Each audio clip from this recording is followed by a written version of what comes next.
Hola, me llamo Juan Antonio Ramos, soy coordinador del Distrito Sanitario Sevilla Norte de todos los enfermeros referentes escolares COVID. Y bueno, voy a presentar a mi compañero que me acompaña. Yo soy Vicente Fernández Rodríguez, soy enfermero referente escolar de la zona de aquí de Lora del Río, de la Unidad de Gestión Clínica Lora del Río. Llevo los pueblos de la Lora, el Priorato, la Campana, la Puebla, Alcolea. Esa es la zona que actualmente estoy gestionando. La enfermera escolar COVID es una nueva figura sanitaria que se ha creado como profesional de enlace entre el sistema sanitario público andaluz y los centros educativos. La función nuestra es, como ha explicado el compañero, es gestionar los casos que ocurren en un centro escolar, tanto de alumnos, profesorado, cualquier persona que trabaje en un centro escolar, gestionarlo para valorarlo y ponerlo en conocimiento del sistema sanitario y actuar dependiendo de lo que vaya precisando cada caso. Hacerle pruebas, mandarle recomendaciones preventivas y valorar, ponerlo en contacto con el médico o pediatra si precisara, gestionar todo lo que ocurre dentro del centro escolar, es nuestra función principal. Cuando detectamos un caso, yo tengo que realizar un informe en el cual, en este informe detallado, explico qué tipo de caso es, si es familiar, si es intraescolar, extraescolar, qué vamos a hacer en esa clase o con ese alumno en concreto, qué colegio es, de qué zona es. Ese informe, a su vez, cuando ya lo tengo todo desarrollado, tenemos que pasarlo, ya no solamente yo como enfermero de esta zona, sino de todas las zonas nuestras, se lo derivamos a nuestro coordinador, Juan Antonio, que él se encarga de transmitirlo. Sí, nosotros recibimos los informes diarios de los positivos y de casos estudiados en cada zona básica y lo elevamos a epidemiología, porque tal y como dice el BOJA número 53, y todos los planes que tenemos de trabajo con los centros educativos, ellos están habilitados para unas primeras medidas de protección pública, como una cuarentena de aula o aislar un contacto estrecho, o aislar un caso sintomático, un niño que inicia síntomas en el aula y nos avisa. El posterior estudio es epidemiológico, ahí es donde entro yo hago el informe diario de cada caso, de los ámbitos de contagio, lo trasladamos a epidemiología y ellos nos avalan las propuestas de aislamiento, cuarentena de aula, cierre de aula, etc. Nuestro ámbito de trabajo fundamental son los alumnos. El hecho de que haya un profesional sanitario en contacto directo con los centros educativos permite que cuando un niño inicia cualquier tipo de síntomas sea valorado de forma rápida por un enfermero y decida si tiene una opción prioritaria de cita con el pediatra o se puede gestionar desde el ámbito domiciliario. Y otra función, por eso te digo, es cuando se detecta un caso positivo, el enfermero en colaboración con el centro educativo es el que hace el estudio de contactos estrechos, porque una de las funciones principales, además de la de apoyo y asesoramiento a los centros educativos, es evitar brotes en las aulas. Contacto estrecho es la persona que o convive con ese caso o alguna persona que haya estado en contacto con ese caso posible, que no haya mantenido la distancia de 1,5 metros, que haya estado más de 15 minutos, que haya estado sin mascarilla. Eso es un contacto estrecho. Los contactos estrechos, por ejemplo, en los colegios, que es la parte que nosotros llevamos en sí, es el mismo centro escolar, es el que nos dice quién son los contactos estrechos de ese niño, de ese profesor, de ese niño. Siempre que ahí se valora, antes de detectar si es contacto estrecho o no es contacto estrecho, si han cumplido las medidas de seguridad. 1,5 metros, higiene de manos, la distancia, eso nos lo dice ya el centro escolar, el profesorado, quién son los contactos estrechos. Pero siempre, aunque no se respete el 1,5 metros, siempre hay que valorar que haya tenido puestas las mascarillas, porque habrá situaciones que no se puedan respetar. En los autobuses, cuando se desplazan los niños a la hora de ir al centro escolar, ahí lo que se valora son 2 asientos por delante y 2 asientos por detrás. Esos serían contactos estrechos, siempre que no hayan llevado puesta la mascarilla. Si llevan la mascarilla puesta, no son contactos estrechos. Normalmente nosotros, cuando hablamos de contactos estrechos, hablamos de alumnos, porque en principio los profesores, como están obligados a guardar las medidas de seguridad en el aula, no se deben de considerar contactos estrechos a menos que aleguen una causa justificada de haber estado sin mascarilla a menos de 1,5 metros y sin las debidas precauciones con los niños. No queremos ni podemos transmitir que los profesores contagian a los niños, entonces no se están considerando como contactos estrechos, salvo que lo aleguen. Pues a través del centro escolar, en el centro escolar hay un referente también tema COVID, que suele ser un profesor o el que haya asignado en este caso el centro escolar. A través de él se pone en contacto con nosotros mediante una serie de plataformas que están establecidas. El centro tiene lo que es el Seneca, que lo deriva a la plataforma nuestra del sistema sanitario andaluz, y a través de él empezamos todas las gestiones que precisa el usuario, en este caso el niño o la niña, profesor, docente o cualquier personal del centro sanitario, del centro escolar. La atención del enfermero referente escolar COVID se produce de forma ininterrumpida desde las 8 de la mañana hasta las 20 horas de la tarde. A través de un teléfono de contacto que tienen todos los referentes escolares de cada centro, pero el enfermero además está ubicado en un centro de salud, con lo cual también es una opción de tanto visitar a un centro educativo como recibir visitas de pacientes. Y después tenemos también horario de atención de guardia para cualquier positivo que surja en el ámbito escolar, pero fuera del horario escolar, que se pueda gestionar también de forma urgente. Los aislamientos, cuando se produce un caso, efectivamente lo primero que hacer es un aislamiento de ese caso. El aislamiento de principio son 10 días, siempre que los 3 últimos días no haya ninguna sintomatología. Eso también es importante destacar, que se valoren los 3 últimos días. El aislamiento, lo ideal es que estuviera en su habitación, ese caso, esa persona, estuviera en su habitación sin estar en contacto con otras personas de su entorno, para evitar una posible propagación del caso, teniendo en cuenta las medidas de seguridad que son precisas en estas situaciones. Sí, estamos hablando que según también la edad hay que diferenciar entre cuarentena y aislamiento. Aislamiento es una persona que ya tiene el virus confirmado en mucosa, que puede estar transmitiendo el virus, por tanto el aislamiento debe ser más estricto. Y en principio en la cuarentena es una persona que ha estado en contacto con un positivo, que aún no ha desarrollado la enfermedad ni se ha confirmado.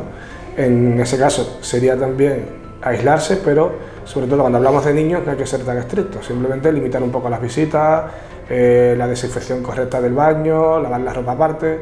En principio son medidas similares a las de un positivo, pero no tan estrictas. Es verdad que en el aislamiento sí que proponemos pues puertas de la habitación cerradas y limitar al mínimo las visitas incluso, y los contactos incluso familiares. En Lora está habiendo una incidencia relativamente baja. Sí que ha habido varios focos extraescolares, pero a nivel de centros escolares ha habido pocos casos confirmados, y de hecho es de las zonas básicas con menos incidencia escolar del distrito Sevilla Norte. Los pacientes sintomáticos los estudiamos por síntomas compatibles con COVID. Se hace una valoración inicial enfermera, se le da una escala, esa escala la registramos en la historia clínica de salud del niño y se le transmite al centro educativo. Ese niño pasa a estudio y si da positivo se le proponen 10 días de aislamiento. En el caso de las personas asintomáticas se suelen detectar por estudios de contactos estrechos. Una persona da positivo, cita posibles contactos que hayan estado en exposición al virus, se estudian y de ahí salen positivos o negativos, pero asintomáticos porque no han desarrollado todavía síntomas. Los casos que tienen síntomas, las personas sintomáticas, se suele valoramos también lo que es 48 horas antes desde que empieza la sintomatología de ese caso, para buscar los contactos estrechos que necesitemos también encontrar por si avise algún caso que se nos vaya de las manos. Los casos asintomáticos, ya cuando se le hace la prueba y se ha confirmado de que tiene PCR positivo o que es positivo en el COVID, también se valoran también lo que es el tema de los contactos estrechos. Y a la pregunta de si se escapa algún positivo, se puede escapar, evidentemente. Por eso somos bastante extensos en los estudios. A veces, aunque en vez de 2 metros sea 1,5 metros, en vez de 15 minutos a 10 minutos de exposición, ampliamos un poquito el estudio a los niños que se sientan alrededor del caso positivo. Y después tenemos un sistema también de doble check, que es, preguntamos al referente escolar, pero normalmente cruzamos datos con los padres, por si ese niño tiene más relación extraescolar con otro niño, o en el patio, o en extraescolares y tal. Con lo cual, la idea fundamental de sacar positivos del aula es una de las cosas que definen este trabajo. Y si así todo se escapa con un positivo, pasa a ser parte de la población general. O sea, cada vez que uno va a comprar está en contacto con posibles positivos asintomáticos que uno no conoce. Una vez que inicia síntomas, se estudia de nuevo y volvemos otra vez a empezar a tirar de positivo, contactos estrechos, etc. Por tanto, hay que transmitir tranquilidad a los padres que el principal interés en detectar positivos es nuestro, porque a los niños les está afectando poco, pero que cualquier niño que inicie síntomas se estudia de forma inmediata. Nosotros tenemos 3 tipos de pruebas que estamos haciendo con la población escolar. Hicimos un cribado previo del profesorado y el resto de trabajadores que nos lo solicitaron, con un test de sanguíneo, de una gota de sangre, un test parecido al test de embarazo, que es un test de anticuerpos. Buscábamos si esa persona tiene una infección activa o ya la ha pasado. Este test actualmente solo se hace ahora para personas que han pasado 5 días después de un contacto con un positivo, para ver si todavía tuviera la infección activa o ya la ha pasado. Y sustituye a la serología que hacemos en sangre cuando una persona da positivo durante varias veces seguidas. Tenemos otra prueba que es lo que llaman PCR rápida, que es un test de antígeno que busca el virus también a través de sangre o de exudado nasofaríngeo. Tenemos el test de antígeno, que es igual que la PCR, pero es lo que llaman PCR rápida porque la podemos hacer en el mismo centro de salud. Es una prueba nueva que tenemos hace pocos meses y es la que utilizamos para personas con síntomas los primeros días de la infección, ¿vale? Pero la prueba más efectiva, más certera que tenemos es la PCR, que es buscar directamente el virus en mucosa de orofaringe. Es la típica prueba del bastoncillo. Esta prueba, como es la más fiable, cuando una persona tiene síntomas compatibles con COVID, pues aunque el test de antígeno nos dé negativo, repetimos PCR, ¿vale? Entonces son las 3 pruebas que tenemos. El test de anticuerpos, que se hizo en principio para un cribado previo, porque es verdad que la sensibilidad no es muy alta, pero para rastreos de población nos sirve porque aunque sea un 50% de sensibilidad, quitar un 50% de población positiva de la calle tenía mucho efecto sobre el resto de la población. Y las que estamos dejando para cribado, digamos, ya de personas que son sintomáticas o contacto estrecho es el test de antígenos si queremos un resultado rápido y la PCR como prueba de confirmación. Actualmente nos estamos encontrando con unas situaciones un poco anómalas de que cuando intentamos contactar con algunos padres para informarles del proceso que estamos llevando con su hijo o para informarnos del proceso de su hijo también, nos encontramos que es una dificultad añadida a esta búsqueda porque algunos teléfonos no están actualizados, algunos datos no están actualizados en la base de datos del sistema sanitario andaluz. Entonces la recomendación nuestra es que modifiquen esos datos si han cambiado de teléfono, dirección, algún dato. No hay que asistir al centro sanitario, se puede hacer incluso a nivel online, a través de la página del SAT, en Clic Salud Más, ahí se puede acceder, incluso podemos modificar nuestros datos particulares. Quien no puede acceder ahí, pues convendría que él lo actualizara el día que fuese o el día que pudiese asistir al centro sanitario, para que podamos localizar a ese usuario cuando estamos trabajando con él. Que otra forma de contacto es a través del correo electrónico. El enfermero referente escolar tiene una jornada de mañana de 8 a 3.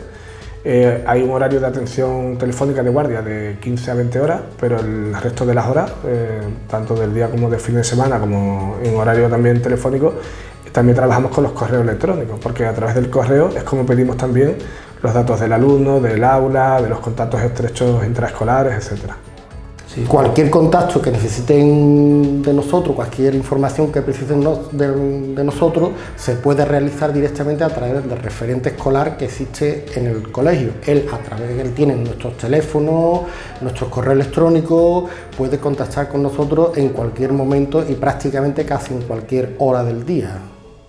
En este periodo de tiempo que se ha preparado la vacuna, la Organización Mundial de la Salud, los gobiernos, los expertos sanitarios, los expertos en temas de vacunas, todos han establecido que ha cumplido todos los requisitos. Entonces, considero que se ha hecho bien y se está haciendo bien. No creo que nuestro gobierno, ni ningún experto sanitario, ni la Organización Mundial de la Salud hubiera permitido otra situación. En este caso, considero, como me reitero, que es algo que va cumpliendo todos los requisitos y es digno de alabar de que se haya hecho en tan poco tiempo, además ante una situación que nos encontramos esta pandemia. Creo que España, igual que los países, la mayoría de los países, tiene un sistema de garantía y cualquier medicamento que se introduce en el sistema sanitario tiene una serie de fases y de controles que cuando ya se implanta es porque ha pasado esa serie de filtros. Por tanto, el hecho de que haya habido una especie de carrera por ser los primeros y de que se haya trabajado con tanta celeridad, es verdad que hace generar ciertas dudas a la población, pero que la gente tiene que estar tranquila que el medicamento cuando llega a la sociedad ya ha pasado una serie de estudios y de controles y en principio se asegura que más de un 90% de la población se va a beneficiar de eso, que los síntomas o los efectos adversos van a ser mínimos, salvo alguna excepción, y que una vez que beneficiamos al 90, 95, 98% de la población de enfermar o incluso de morir, el beneficio supera cualquier tipo de riesgo o de inquietud que podemos tener en un principio ante algo que se ha creado quizás de una forma excepcionalmente rápida, pero esto lo tenemos que ir viendo y transmitir confianza a la población. O sea, esta va a ser la nueva normalidad, porque esto creo que ha servido también para hacer una educación para la salud a nivel poblacional bastante interesante. Cuando cualquier persona que viaja puede observar cómo el uso de la mascarilla en otros países como Japón es cuestión de educación. Tengo un catarro y no quiero contagiar a otras personas y me pongo la mascarilla. El uso fundamental de la mascarilla es para no contagiar a otras personas. Aparte que tiene también una base de que me estoy protegiendo, ¿no? Hay países donde la polución es muy elevada y las personas utilizan la mascarilla para protegerse a sí mismos. Pero realmente, ya te digo, es cuestión de educación el uso de la mascarilla. Por tanto, creo que la mascarilla ha llegado para quedarse, es una buena noticia, porque vamos a estar más protegidos frente a otros virus, como la gripe o virus de distinta índole.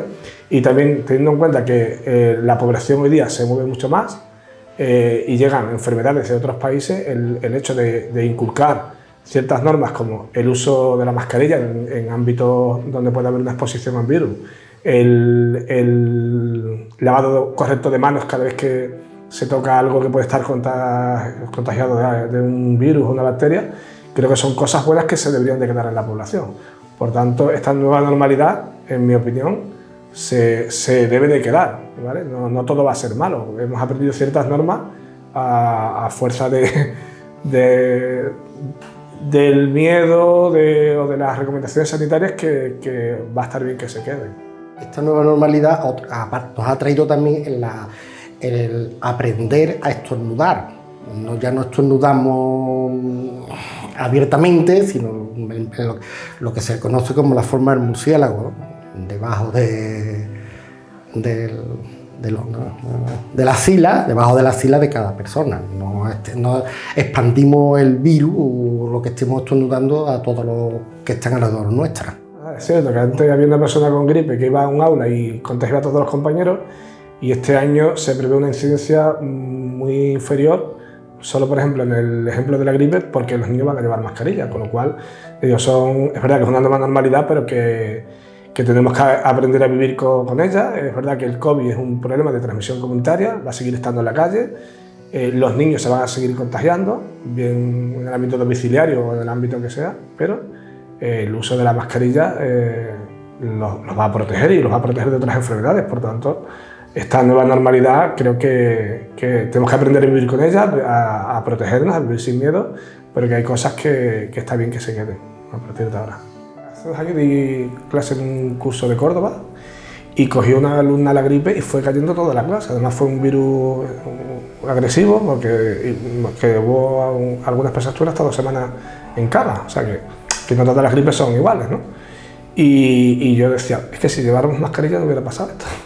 Es que se prevé que con esta nueva normalidad disminuya lo que es el tema de la gripe, está disminuyendo también incluso el tema de los piojos en las clases también, al mantener esas distancias de seguridad. Así que es una nueva normalidad que debemos aprovecharla y sacarle provecho también de lo que está ocurriendo. En esta pandemia estamos aprendiendo muchas cosas, como ha comentado el compañero, pues desde el mantener las mascarillas, las distancias, el lavado de manos, los estornudos, el resguardarnos un poco más. Estamos aprendiendo.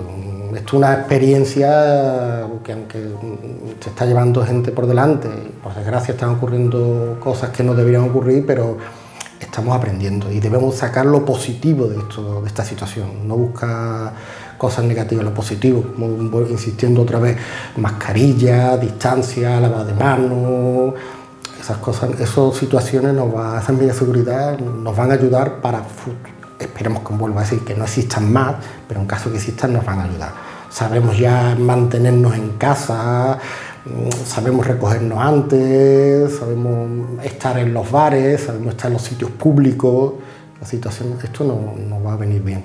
Esta generación va a ser la generación del COVID, pero los niños que están ahora criándose con estas situaciones es una generación que va a estar ya más preparada que nosotros para un confinamiento, para el uso de la mascarilla. De hecho, los niños están siendo mejor cumplidores de las medidas en el aula que el resto de las personas en el ámbito extraescolar. Esto lo estamos observando día a día en los estudios que hacemos.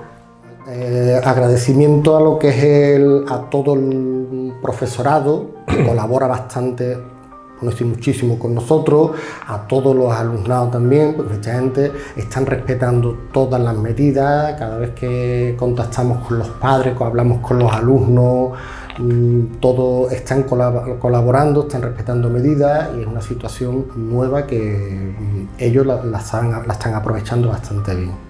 Bueno, yo lo que quería decir es que los estudios que estamos haciendo de la población escolar hablaban de que un mes después de iniciado el curso, el número de positivos contagiados en el ámbito intraescolar estaba por debajo del 8 por 3.000, o sea, del 3 por 1.000.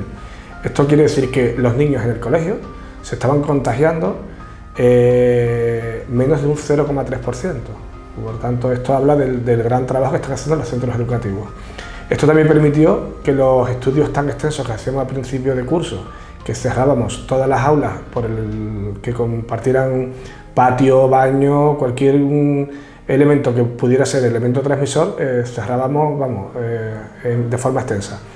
Estos datos han ido permitiendo ir seleccionando mejor los estudios de contactos estrechos y a pesar de eso seguimos por debajo del 1% de contagio intraescolar.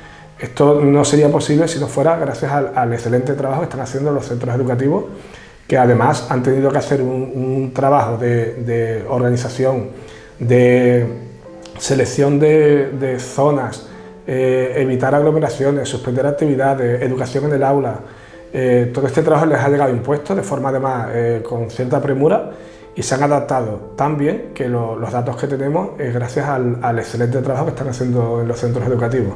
Por tanto, yo lo último que quería transmitir es que los padres que estén muy tranquilos porque los niños se van a seguir contagiando, pero donde están más seguros es en el cole. Eso está ya demostrado con el tiempo de curso escolar que llevamos ya. Actualmente, muchos compañeros muchos de los casos que estamos teniendo son contactos externos al colegio, al centro educativo. Entonces, insisto efectivamente en lo que ha dicho el compañero, un sitio seguro actualmente es el centro educativo. Es que tenemos parte de la población que tiene un miedo lógico y está muy preocupado, y a esas madres que transmitirle tranquilidad del trabajo que están haciendo tan completo, tan organizado y tan exhaustivo en los centros escolares, porque en el ámbito extraescolar el niño sale al parque, tiene visitas familiares, hay comuniones, hay comida, y ahí el niño está expuesto y a lo mejor no lo tenemos tan presente. Pero en el aula hay un profesor que está continuamente diciéndole al alumno: súbete la mascarilla, lávate las manos, quédate en tu mesa mientras desayunas. Se han puesto mamparas en algunos centros, otros han propuesto desayunos al aire libre con distancia de seguridad.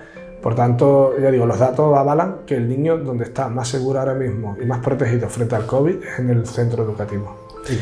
Y después tenemos padres que todo lo contrario, que se han relajado mucho y por eso el virus sigue entrando en los coles, porque el ámbito familiar está prácticamente 3 de cada 4 casos que estamos gestionando.